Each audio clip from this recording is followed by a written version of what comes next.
Hello, it is time for this week's Sunday sit-down video where I talk about a topic a little bit more in detail than my normal game design videos throughout the week. And today I'm going to talk about expansions.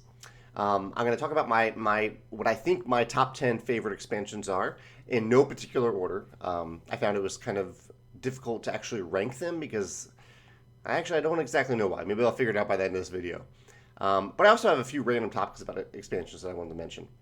I am a designer and a publisher. I've designed a few expansions. I published a few expansions, among them Between Two Cities Capitals. I didn't design this one, just published this one.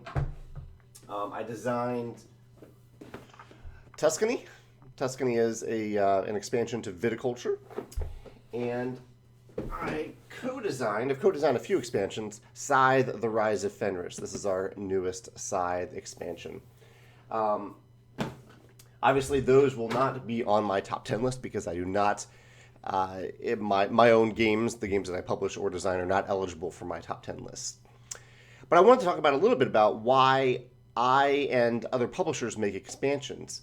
And the reason for this is that whenever I hear about a new expansion, whether it's one that I have designed or published or one that someone else has published, inevitably on social media, I sometimes get the feeling from people that they think that that we designers and we publishers have some devious master plan to publish like an incomplete version of the game and then suck you in with an expansion later.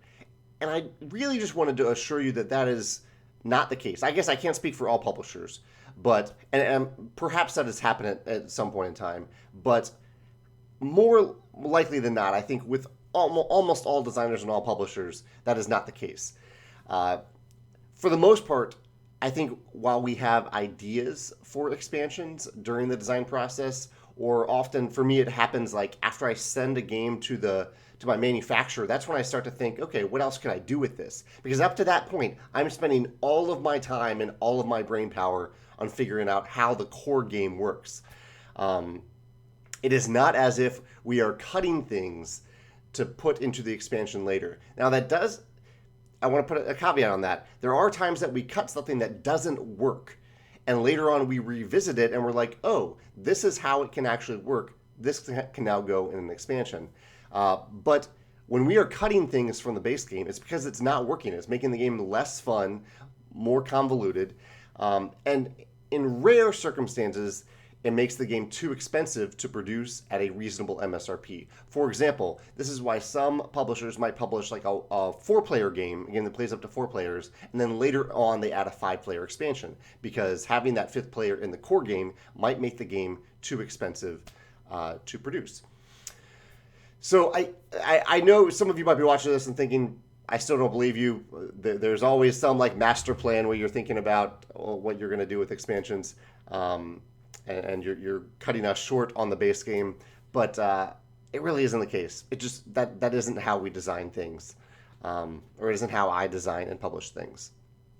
The other thing I wanted to mention with expansions in general, and actually I'll revisit what I just said a little bit because I want to talk about the reasons why we do create expansions and the reason why as a gamer I get excited about expansions.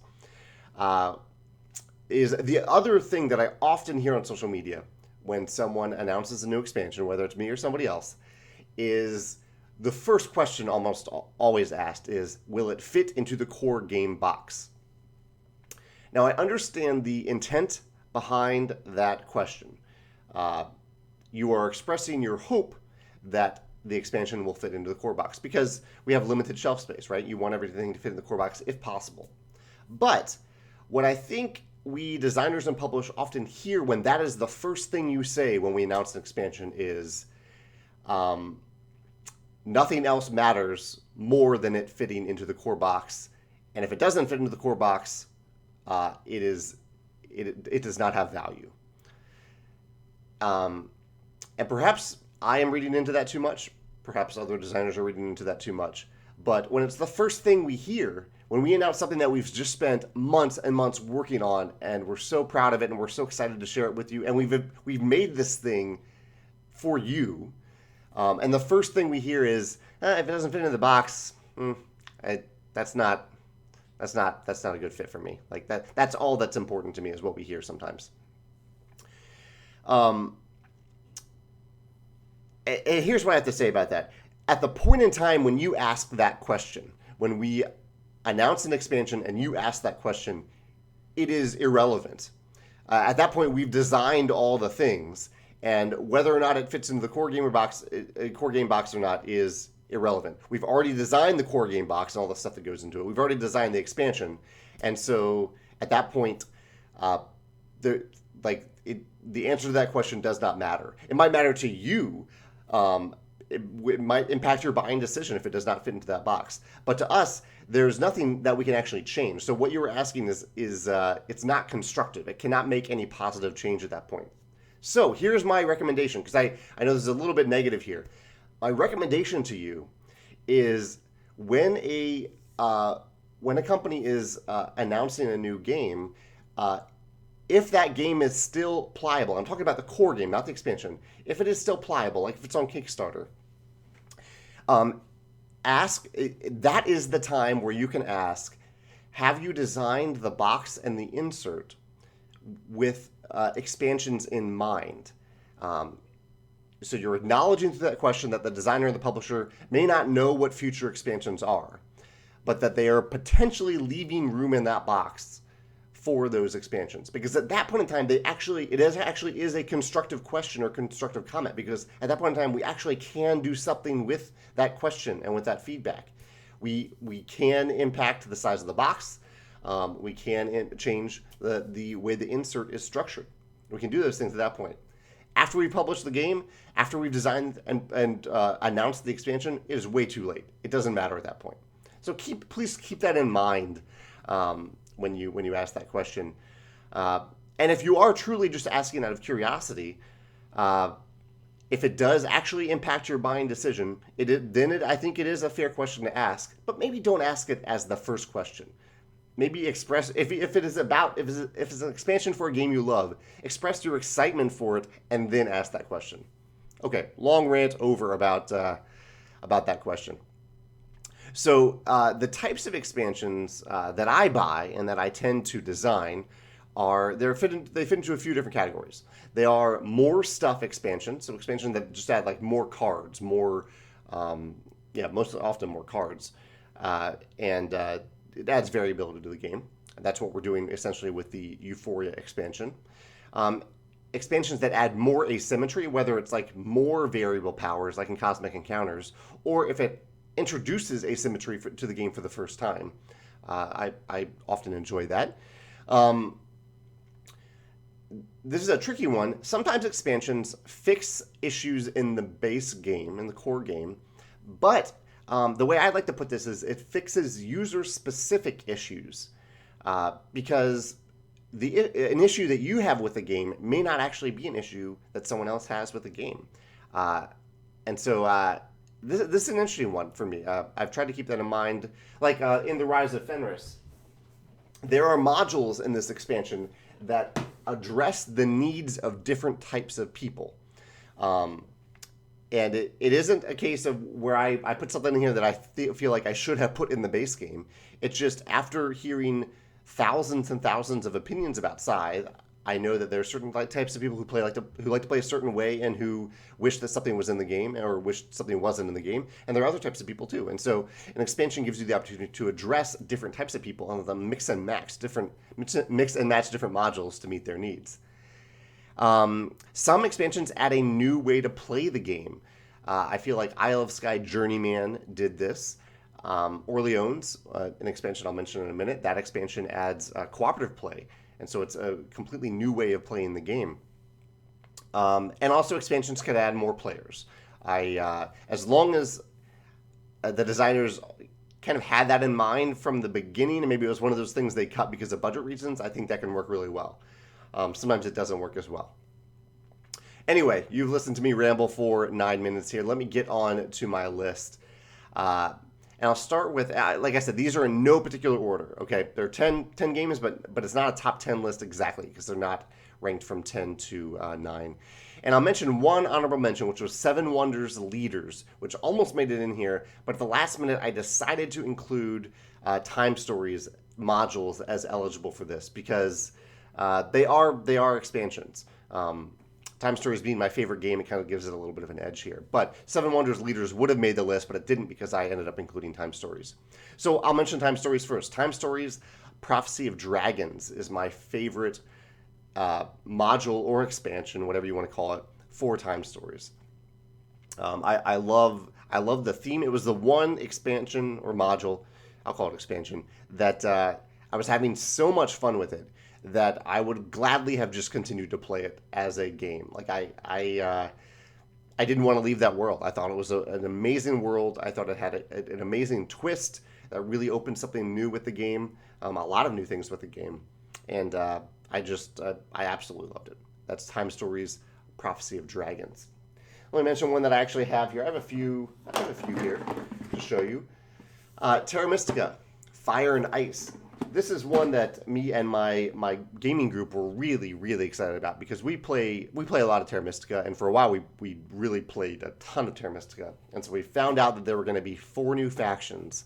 We were so excited about it. My favorite in here is the Ice Maidens. I really love anything to do with the power oval things. I like income in games, so that was a fun benefit. And I think they actually start the game with one of them, which I think is really cool. But this is a classic example of a game that simply adds more asymmetry, more stuff in the realm of asymmetry. And I really, really love that about Terra Mystica, Fire and Ice. The next one here, I'll mention one that I don't have. Actually, I bought this one. I bought the Russian Railroads expansion, German Railroads, which adds asymmetry to the game for the first time. In terms of your player mats. Actually, that may not be true. I might be misstating that. I always kind of mix this up. I think there's one expansion that does that. I'm not sure if this is the one. But it adds ways to customize your player mats throughout the game in ways that the original expansion or original game did not. So it does add asymmetry, but I think it's in-game asymmetry. I bought it, but I often buy expansions for games my friends own, and I just give them the expansion so that they have it whenever I want to play that game. So that is the case with German Railroads, the expansion to Russian Railroads.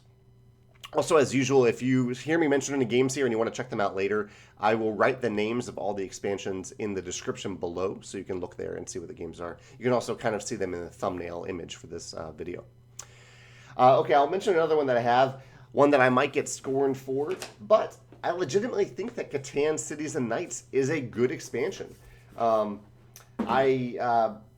Catan was the game that got me back into gaming in my like when I was around 24, 25, feels like.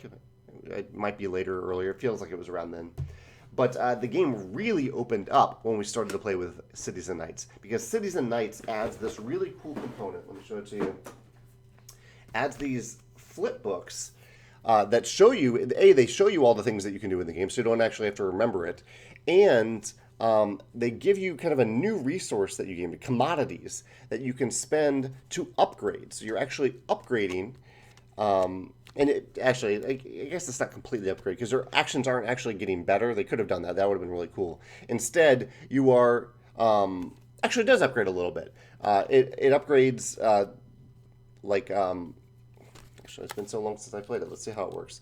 How does this work? When you roll dice, I'm just completely blanking on how this works now.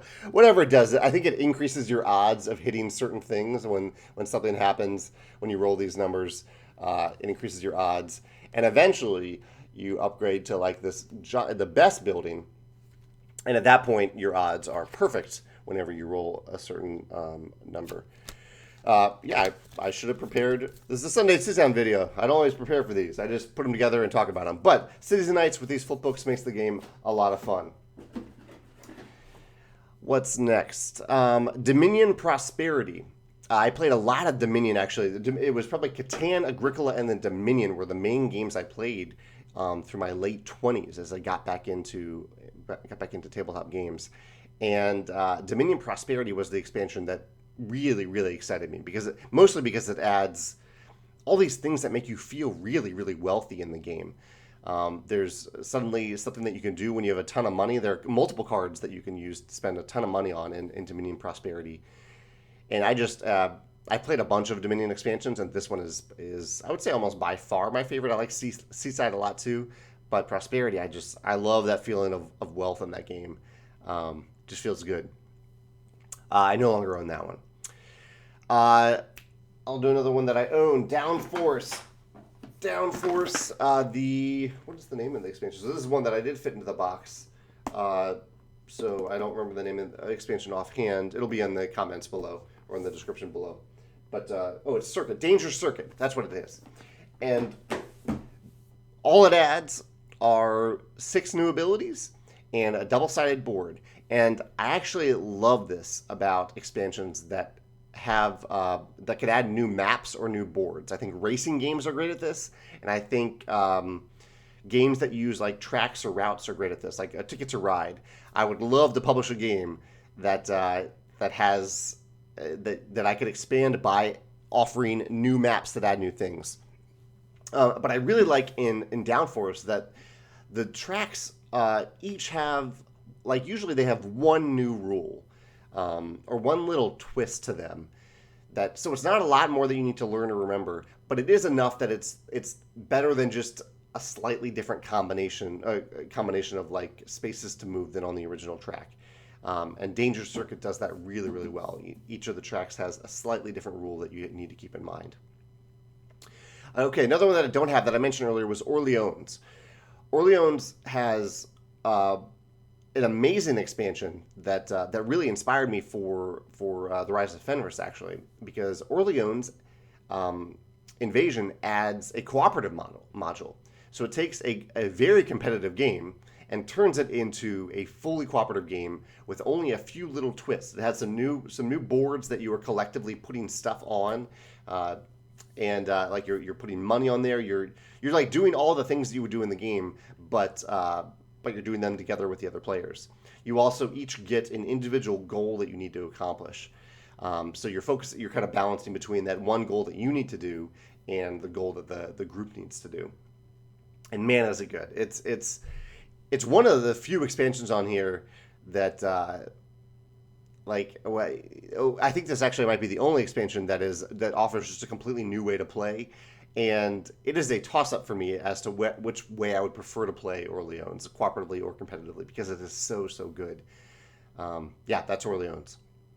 I'm curious, actually, since this is so rare in this video, if there is an expansion that you love that offers a completely new way to play the game. I'd love to hear about that in the comments.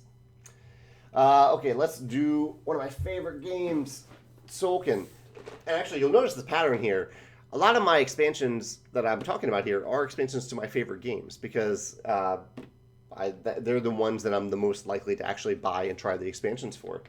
So the Tribes and Prophecies expansion for Tzolkin, the best thing I think it adds is the Tribes. I love the Tribes. The Tribes offer asymmetry at the beginning of the game and ongoing abilities throughout the game that the core game doesn't need, but if I'm ever wanting to play with one of the modules, it is the Tribes. I love the special abilities that they offer. It also adds some other things that I think are pretty solid. It adds a 5th player, which I really like, but if you add the 5th player, you have to add this other mechanism that makes it a little bit more complicated, a little more fiddly, but it does work out. We've done it a couple times. But the Tribes are the real highlight for me. I'll talk about one more that I don't have. What have I not mentioned here? Lords of Waterdeep. Lords of Waterdeep, I really enjoy the core game of Lords of Waterdeep, but Scoundrels of Skullport adds such a cool mechanism to the game, which is that it adds some new action spaces, and it adds a new resource, these skulls, that are worth negative points at the end of the game. So they hurt you at the end of the game, but the number of negative points they are equal to at the end of the game is related to the number of skulls that have been taken during the game. They represent corruption. So the more corrupt everyone in Skullport is, the more everyone suffers for each of those tokens. This is a really, really interesting mechanism in the game, and it also I like that the game adds a new resource. I like games that add a new resource, but where it's not just like a new thing to spend or use, this is almost the opposite. It's a negative resource that you gain throughout the game, and so there are certain times where you're trying to find ways to get rid of the skulls, and there are cards and quests and missions that do that, which I think is a great twist. If you're looking for a new way to add a new resource to your game, make it a negative resource, make it hurt players, and so that adds a whole new puzzle to the game and the things that you add to the game. We're close to the end here. Oh yeah. Almost forgot about Clank. Clank fits into that category of games that can simply add new maps on an ongoing basis. Clank also adds new cards to their expansions, which is nice, and usually a few new rules, but not too many. And my favorite Clank expansion so far, I played the Mummy one, I think it's fine, but I think the Underwater one is the best one in my opinion so far. I'm blanking on the name. Of course, it'll be in the description below, but Aquatic Adventures, maybe? I don't know, Deep Water or something. Whatever it is, it's the underwater expansion to Clank, and the new mechanism it adds is that there's certain places where you have to think about holding your breath, basically. You need to make sure at some point in your turn you take a breath of air, otherwise you will suffer some damage during your turn. I think I've hit them all. Let's see, I'm going to scroll down my list here. Yeah, I think that is all 10 of my favorite expansions. I would genuinely love to hear what your favorite expansions are. Also, you may have, so please mention them in the comments. And I'd love to hear your thoughts about these expansions too, if you have a favorite mechanism in these expansions that I've mentioned. One other thing I want to mention is, you may have noticed that I haven't said that that I would never play a game without these expansions. I've heard people say that quite a bit about random games. I've definitely heard it said about Tuscany, one of my expansions. But I actually don't have that, that hasn't happened to me. I enjoy the base game for what it is with all of the games that I have, and I don't think I've ever encountered a necessary expansion. I almost think it's a little amusing when people ask me that. Whenever I mention a new expansion or new game, people often say, oh, I've heard like this expansion is necessary to play it. I think that's exceedingly rare when that happens. When a game is truly unplayable without the expansion, I have personally never had that happen. And so if that is your experience, feel free to mention in your comments, but I'm much more interested, like, there's something negative about saying that, because you're insulting the core game by saying that. And so I'm much more interested in the positivity of maybe your top 10 favorite expansions or your favorite expansions simply because you enjoy them, not because they make the core game irrelevant, but just because you enjoy those expansions. Yeah, I'd love to hear your thoughts in the comments on all of these topics. And yeah, I'll see you on Tuesday with my next game mechanism video. Take care. Bye.